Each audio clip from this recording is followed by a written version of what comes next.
championship belongs to the Los Angeles Lakers.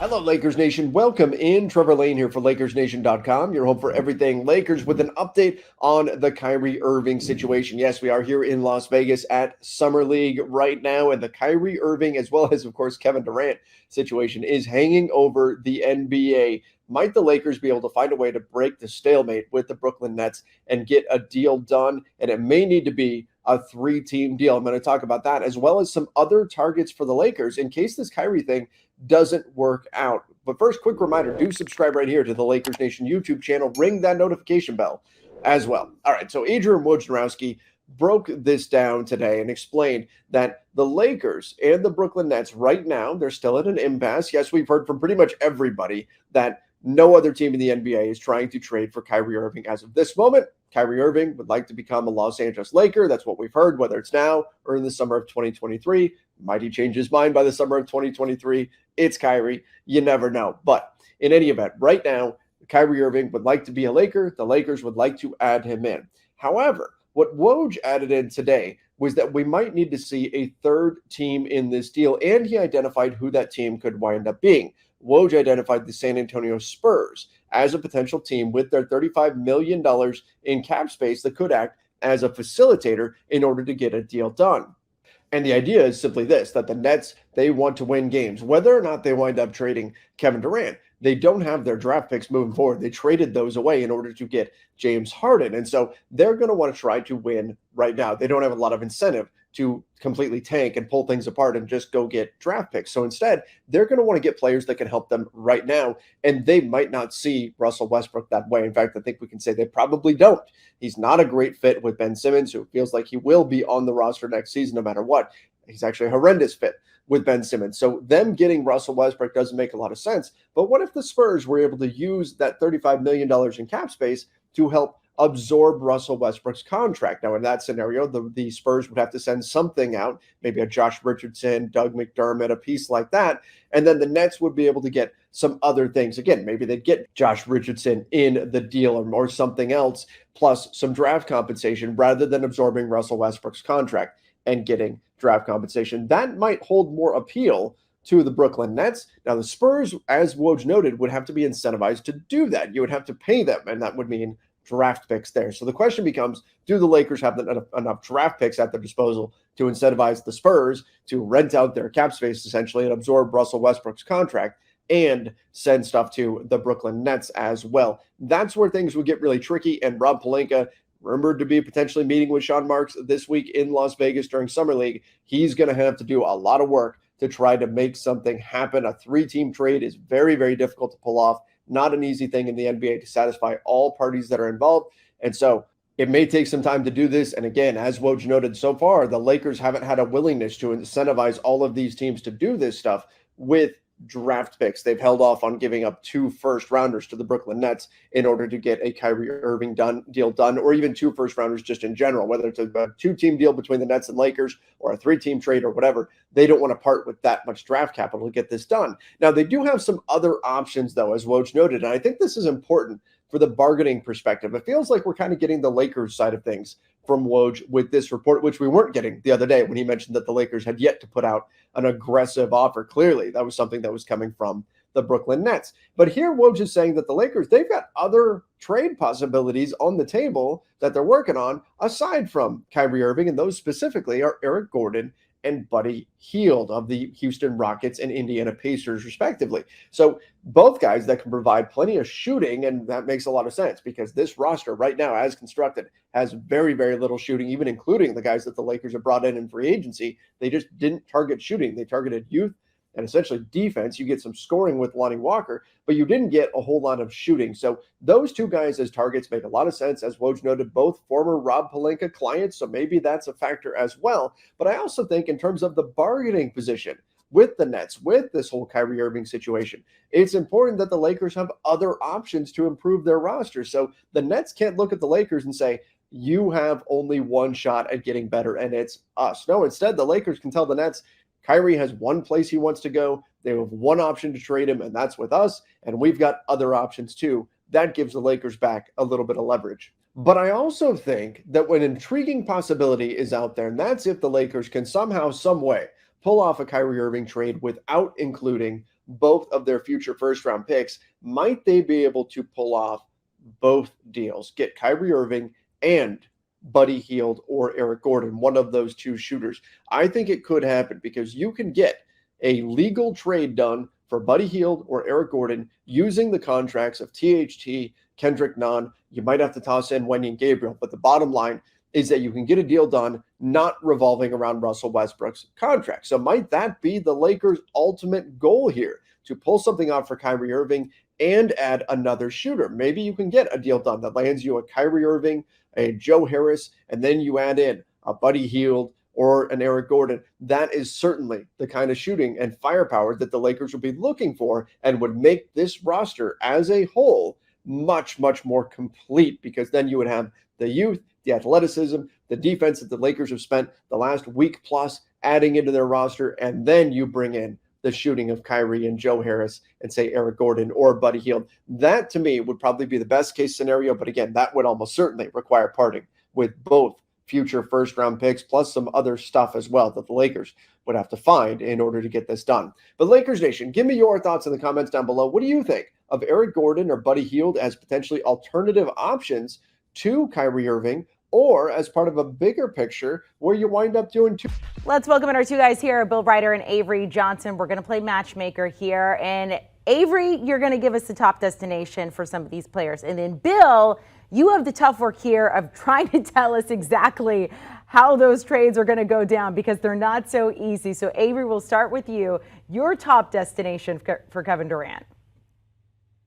Well, I think the top destination for Kevin Durant is definitely the Phoenix Suns. I think based on the conversations that he's having behind the scene with his business manager, Rich Kleiman, I know a lot of people in this inner circle, his first choice is the Phoenix Suns. Now, if he lands in Miami, or if he lands even in Boston, sure, he'll go and both of those situations, all three of them will be much better than what he has with the Brooklyn Nets. But his goal is to play with Devin Booker. Now, how they pull that off, I'm not quite sure. Maybe they get DeAndre Ayton's contract involved with it, but his top destination is to play with the Phoenix Suns. He's been working out with Devin Booker this summer in Los Angeles. They played together last year on our national team. So in a perfect world, he'd like to play with Devin Booker, Chris Paul, play for Coach Monty Williams, and land in the Valley of the Sun. Okay, Bill. So we have Avery here saying, look, Kevin Durant's goal is to play with Devin Booker. They've been working out together. They've been playing together. And he's like, I don't really know how it's going to happen. That is where you come in, Bill Ryder. How do the Suns make this happen in order to land KD? Well, Coach is right. I think DeAndre Ayton's got to be part of the equation, but that complicates things. Any player that is part of a signing trade automatically hard caps the team that receives him, which is very difficult for Brooklyn given their cap situation. So, guys, I think a third team would have to be involved who have cap room, and this is also a big one, and you have to want DeAndre Ayton and value him. So let's throw in the Pacers here. You can see it there. Miles Turner and multiple first-round picks go to Brooklyn. That's a really nice way to jumpstart a rebuild and not have it take too long. Durant, as Coach mentioned, goes to the Suns. And then Ayton, along with Bridges, and I think it'd take probably a good number of first-round picks, head to the Pacers to try and make that work. DeAndre Ayton's got to be part of the equation, guys, but he probably can't go to Brooklyn, just given the particulars of the CBA and how difficult in terms of making the numbers work it would be if DeAndre Ayton in the sign and trade went to Brooklyn. Bill, you've talked a lot about how you're not sure if Sean Marks will cooperate with KD and getting him to the team where he wants to go. That particular trade, is that attractive enough for him?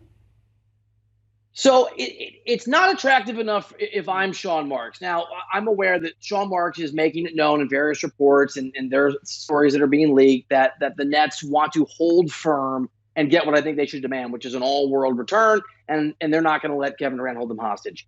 Maybe that's true. I think that would be an ideal situation. And maybe they're just trying to drive the price up on Phoenix. For me, look at what Rudy Gobert just commanded. You're talking 4 first-round picks, in effect. It's not enough for me, but I think it's a pretty good return if it is Phoenix. And as we've seen in the past, this ability of players to not just decide they want to leave, but dictate where they go. If that holds firm, I think it's a pretty good return given those circumstances. And we will talk about the Jazz here in just a second, but a lot of assumption is if Kevin Durant does leave, which ultimately looks like he will, that Kyrie will not be for long there with the Nets. What is your top destination, Avery, for Kyrie Irving?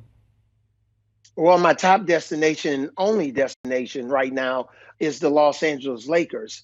This is a situation where, you got a guy in Kyrie Irving that says, hey, Kevin Durant and I, and James Harden at the time, we really don't need a coach, but he needs LeBron James. And his career hasn't been the same since he left LeBron James. Look at what happened in Boston. Didn't make it to a finals. Yes, won Eastern Conference Finals. Obviously, things have not gone. Things have gone awry with the Brooklyn Nets. Hasn't been able to get on the court, especially because he refused to get the vaccination early in the season. That put Brooklyn in a bind. So I think the only landing spot right now, especially if Brooklyn is willing to take back Russell Westbrook, is the Brooklyn Nets.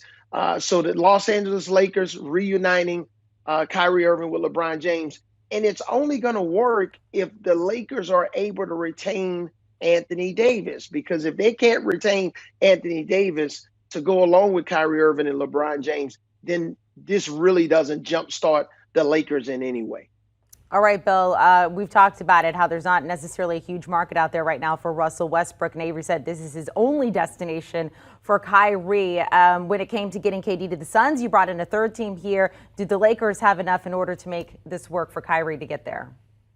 I think they do, and I think Coach is right. This is the best spot. It's the only spot. There's not much of a market for Kyrie Irving. And all along, and Coach is also right, Russell Westbrook has to move. That means that the Lakers have to believe that attaching the picks, that it requires to get rid of that contract, bring back the right return. So what you see there is probably the best case scenario for the Nets. That's a lot to ask. I think it's a lot to ask in terms of getting Seth Curry back, getting Joe Harris back. But it's those multiple first-round picks, 2027, 2029 almost certainly, that are required for this to happen. And as I understand it, talking to sources, there is some disagreement, and maybe not even disagreement. There are continuing conversations in that Lakers organization about how much they should give, that's the first-round picks, and how much they should demand in return. That is Seth Curry and Joe Harris. I think a deal will get done, and I think the deal you're looking at is the deal if the Lakers drive a really hard bargain, but as part of that, required they basically, in effect, give away a huge chunk of their future, because those picks, while not valuable now,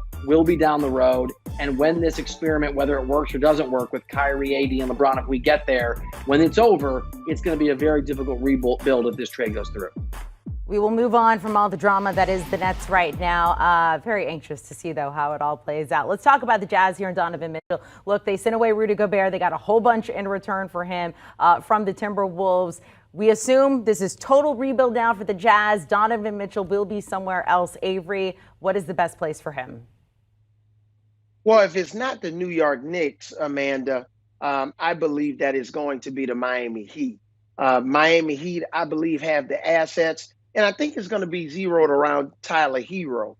Tyler Hero, he wants an extension. He wants to be a starter. And I think with his talent level and maybe throwing in Duncan Robinson's contract, maybe Miami can get there. But you look at a guy like Donovan Mitchell, if you compare him with Jimmy Butler, we'll see if Kyle Lowry's healthy, or maybe they may need Kyle Lowry's money to make this work. But specifically, when you look at Donovan Mitchell, Jimmy Butler, Bam Adebayo, those three guys could be a formidable big three to really try to dethrone the Boston Celtics in terms of their aspirations of getting back to the NBA Finals with their talent set right now, especially with adding Malcolm Brogdon to the mix. I think Miami could be a very nice destination for Donovan Mitchell, especially if he doesn't find his way in Madison Square Garden. Okay, Bill, make this work. Look, the Jazz, they got a ton for Rudy Gobert. You talked about that earlier. What would the Heat have to give up in order to get Donovan Mitchell here? And how much is Kyle Lowry going to be an issue in all of this? Yeah, so I'm with Coach. This is, I think, a perfect fit for Miami. We saw in the postseason they need more offense. They need a guy who can go get buckets. That's Donovan Mitchell, and that's a championship team if you add him. But I think you have to bring in a third team. I think you bring in the Spurs here, who are also in tear down, rebuild mode, and it is basically the Heat trying to send everything out to make the numbers work. Now, some of the obstacles could be the Duncan Robinson contract. The Jazz and Danny Ainge in particular have to value that. Tyler Hero's a really nice piece. That guy has a bright future in the league, and people think he's a really important player. And then it's just multiple picks that have to go. I think Doug McDermott probably is part of that trade and moves as well. But as you can see, it is the Heat sending out a huge chunk of their roster, unloading two bad contracts in Lowry and Robinson, and giving away multiple first-round picks, probably to the Spurs as well, and to the Jazz. So again, it's a similar situation to the Lakers, though I think probably more likely to be effective for longer. The Heat will have a very competitive window that will last several years, and it's not like Donovan Mitchell is any kind of an old-time player, an old player, but this is your core, and this is your group, because what the Heat have to give away in terms of pick and all these other young players really makes any rebuild, if this doesn't work out, difficult to accomplish. Bill, I'm going to give you a lot of credit for making that work. Also, Jack and Ruben, who are working on this behind the scenes. All of you are great GMs right now for making that trade go down. And I hope these three teams are looking at exactly what you put together there. All right, somebody not getting talked about as much, but it would be a big move. John Collins, Avery, what's the top destination for him? Well, John Collins, I think he'll have a little bit more of a market than a Kyrie Irving for different reasons. But, when you look at a team like the Washington Wizards, I think that could be a destination for John Collins. Of course, we've heard Portland in the mix. Because at the end of the day, I think the Wizards should have traded Bradley Beal a long time ago. I'm happy that he got a max, especially as a former player. But for them to continue to try to take that next step, I don't believe they're even a play-in team right now. They made the move for Kristaps Porzingis. So whether he's included in this trade or they try to pair Porzingis with Collins on that front line to go with Bradley Beal, it maybe would inch them more towards a play-in team. But Collins has a little bit more of a market than you believe. And I'm just thinking that the Wizards could be a solid landing spot for him to be kind of that 1-2 pick and roll combination with Bradley Beal, with Collins setting that screen, Beal coming off of it. Collins is a much improved outside shooter. So the Washington Wizards could be a spot for John Collins. John Collins still with 4 years left on his 5-year, $125 million contract with Atlanta. Bill, what would the Wizards need to give up in order to get him? Yeah, by the way, I'm with Coach. I think John Collins is a good player, and that contract feels very reasonable as new contracts and new salaries take hold, this year and the years that are going to happen ahead. So it's going to have to be a first-round pick. Obviously, is going to have to be attached. I think Avdi is going to have to be a part of that pick. Kuzma. It's going to be a lot of players. But Washington, I think, isn't afraid to make these kind of moves, guys, and make these kinds of trades. Because as Coach just talked about, Bradley Beal probably should have gone somewhere else. He didn't. He was loyal, and he took the money. I think it's both. And so now Washington's got to absolutely retool. And I think Coach is right, too. This is one of the possible spots. But there's going to be a market in a real way for John Collins if, as is expected, Travis Schlenk, who runs basketball operations for the Hawks, just decides that it doesn't work with John Collins and that team, which really reads as Trae Young. They just, for whatever reason, they don't get along. They don't play particularly well on the floor together. And there's a sense around the NBA that Collins' ceiling in the right spot is much higher. So that may drive the price even higher than what we just talked about. And I want to say this, shout out to all the guys, that crack, absolute top class producing crew there in Florida who help with all of these moves, because these are great decisions by you, Avery, but they are not, I promise, they're not easy to accomplish. I was going to say thanks to Coach Avery Johnson, HQ GM Bill Ryder, and our little GMs behind the scene. They're going to be mad at me that I said little GMs. Our massive, dominant GMs behind the scenes, Jack and Ruben. Great segment, guys. Thank you so much. We'll talk to you very soon. Maybe one of these deals is going to happen soon. Best remaining free agents out there. James Harden still is not signed a deal with the 76ers, although that is anticipated. DeAndre Ayton, Colin Sexton, Montrezl